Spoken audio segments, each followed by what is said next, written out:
Yes, my name is Kayode. I'm a documentary film producer, and my friend here, Prince, what's your name, Prince? Hi, my name is Principal Obina Davidson.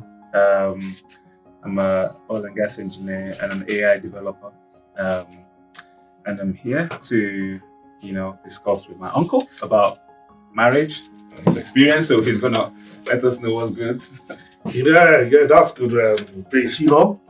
One thing that before we start this idea, we should start talking about marriages on social media, because a lot of people we don't really understand ourselves when it comes to marriage. Some of us we are living as different. Even the Bible makes us to understand that it's not good for a man to live alone. That means we should we should have that cordial relationship with each other, which has been giving a lot of people problems, a lot of marriages in the edge of divorce. People are threatening, the husband is going to the left, the wife is going to the left. But I realize that it's all about we don't really understand the concept of marriage. You were telling me a small story the other time that before people used to stay. Okay, so I read this book. It's called The Point Man. I haven't finished it, so I'm still in the process of reading it. And it talks about the effects of the Industrial Revolution on families.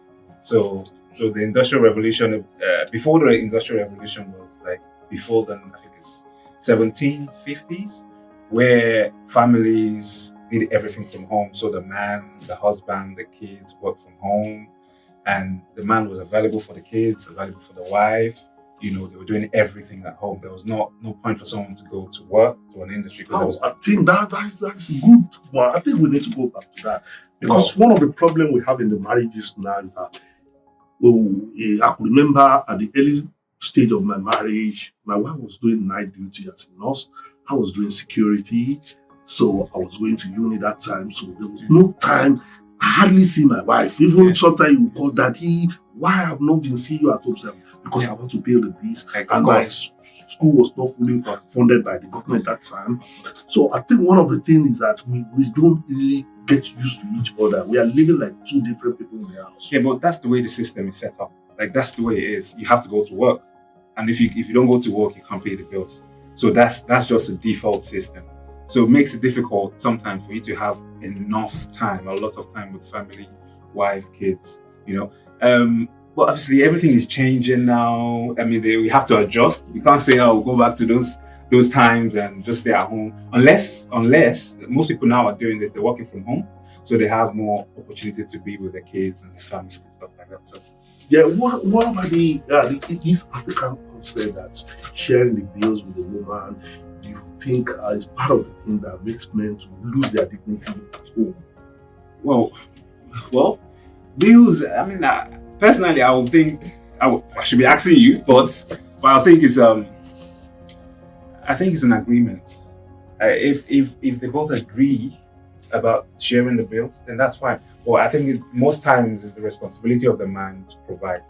I think at that time, I think you are getting it wrong. Sorry, Okay. because you are talking about Nigeria because when as a Nigerian you can provide for your wife or you can provide for your family. But in this country, United Kingdom, no man can beat his chest that I can make 100% provision for the family. So you need the assistance of a woman. And I don't think a woman, because you have been given the opportunity to help a man, that means we shouldn't, both of us need to work mind together. We should not abuse each other that because I'm helping you, that does not mean the man should lose his dignity. And then because a woman is helping you, that should not turn a man also like an infidel as well. I think we need to balance everything out. Understanding. Yes. Yeah. Yeah. You're right. You're right. I think it's just understanding and being open with each other. Because sometimes I think people are in competition. They're not working as a team. If you're working as a team, you know that your money is my money is your money. I'm trying to maybe open a business, and she's always probably there to support. And she's trying to do something as well.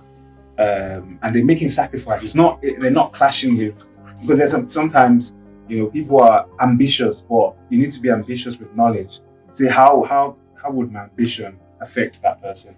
and how would her ambition affect me as well? I think this our new project will help a lot of marriages.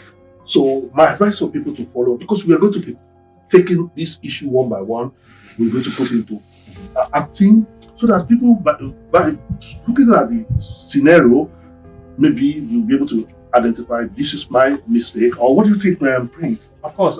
This is a fantastic project that you have on go. I mean, it will help people actually zoom into what's actually causing the problem in marriages, and it will be good for young people to also learn from people with your experience as well, and people who will be truthful to us, because there's this, the way we are, especially within our community, where we actually hide things underneath the cover. Like, oh, everything's okay, everything is going well. And the youngsters will be looking at them and wouldn't want to open up to people because they don't know that they're going through stuff. You're more likely to open up to somebody if they're transparent with you and tell you this, listen, I've been through this and I can actually help you out. My family was this, that. Oh, actually, uncle, you are going through the same thing, so I can open up to you. You can help me out. So that's one of the things that you're doing that would help a lot of people. And we're here to support the project because it's a very exciting project. And Thank you very much.